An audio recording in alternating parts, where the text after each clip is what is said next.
My parents liked it when things were prim.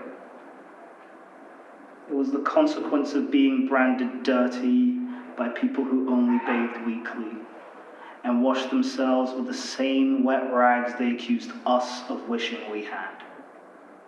It was only recently when I learned how many of Mum and Dad's critics actually washed their own legs and feet.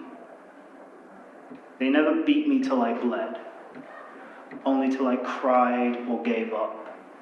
Mum couldn't bear to see the sea of bleach blonde blue eyes staring at my bruises from the tinted windows of their husbands' Range Rovers between the gongs of the school church bells.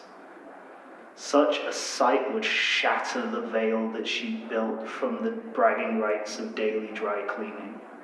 The veil that gave the impression we could afford the Centre Park summers which we're still too broke to buy now.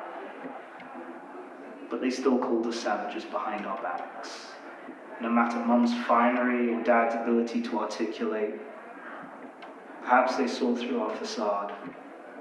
Perhaps it never mattered in the first place. My parents had callous toes that tread across an endless tightrope of personality split by nationality. On a whim, straight lines of kente could cross over into poorly drawn Union Jacks, always ordered, even when all was in chaos. They taught me a weird kind of perseverance. Neither had the manual or instructions to build me, barely enough experience to piece me back together later. I've only just gotten used to being somewhat broken now. I think we all have. My parents fucked, and they were fucking good at it too. They were even better at keeping me from hearing anything. I can trace my TV addiction to replayed Mighty Morphin Power Rangers videotapes. I don't remember if I heard any creaking springs between the splattered sounds of Ivan Ooze getting his nutsack kicked in, but maybe that's a testament to how well it worked. My parents were chill. Dad sometimes a bit too much, most times way too little. Raised to be a man by overgrown toddlers at a time too early to know their way was toxic. Conditioned to think he was still on the auction block selling himself. His body cuts of meat for butchers in riot gear, only in a twist as violent as his moods. The sirloin, the flank, the chuck, and the short rib were all tainted with the promises he couldn't provide.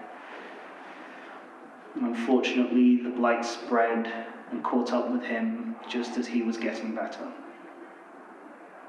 My parents taught me stoicism.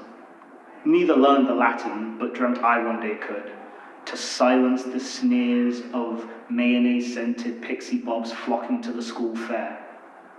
They hated the people they were friendliest to. I've learned more about family and old friends from rants over tea than photo albums and memories. My parents taught by example. Mum loves funerals. Her philosophies on humanity's mortality could put her toe-to-toe with the Archbishop of Canterbury. She's seen enough death that it is but an old friend. The kind you find in old cliches of an elderly man who plays infrequent games of chess with a woman he met jogging in the park one day. If you can visualize this cliche clearly, you'll know it's set in and around autumn in New York or Chicago. My parents taught me about tangents. Rambling speeches on the importance of geometry, sat in my room, hunched over, under the shadow of a hand, poised to crack across my head if I answered another question on angles or algebra wrong. I often don't like telling people why I'm good at maths.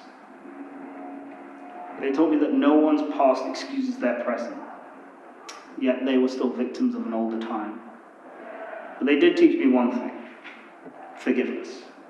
That success is the best revenge, and there is a difference between repression and understanding. I wish I had told them that more often.